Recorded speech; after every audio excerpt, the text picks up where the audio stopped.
Your age does not determine your spiritual maturity. Your obedience does.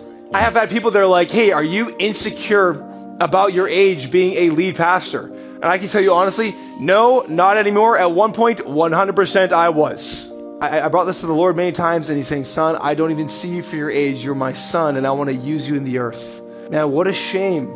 Next generation, if we looked at our age and we said, I'm too young for God to use me, not realizing that there are people that built this church, our forefathers who were our age when they started. If your age is limiting how God can use you, it may be an idol. Next generation, I want to call you to maturity in Jesus Christ. You are meant to be a visual representation of who Jesus Christ is to the rest of the church. Do not give people any reason to look down upon you because of your age. You should look so much like Jesus in your young age that every other age in the church can look up to you in Jesus Christ.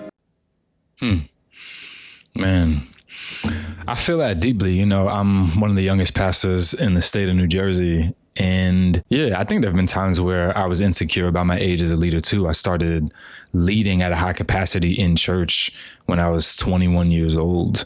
And I still sometimes feel like I was too young to be doing the things I was doing, but God called me and I really had little say in the matter.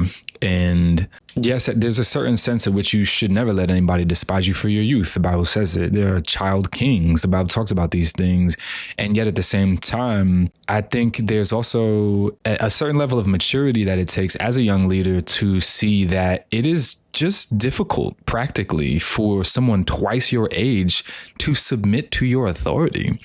Right? You are leading people who've likely never had to be led by someone younger than them, especially in the church, because you have so many. When you're in your 30s and your 40s and even your 50s, you have so many options of pastors and shepherds and preachers and teachers that are older than you. And now there are certain people in your congregation getting to an age where that's not the case. They're having to choose people who are younger than them, and they might even go with someone way younger than them. And that is just hard to do. I think it's okay to respect the difficulty of that and lead people through it further than just telling them, like, you need to be an example. They know they need to be an example. But let's also just acknowledge the elephant in the room. I'm half your age. And sometimes I teach you things about the Bible. That's hard to experience, and I've not yet experienced that. And so I think it's a tension, man. It's the reason why we started a wisdom circle recently at Eden, because I know we need wisdom that a lot of our leadership rooms don't currently have, because we have a lot of youth. And I'm just praising God that we have both, honestly. I'm praising God that we are a transgenerational church.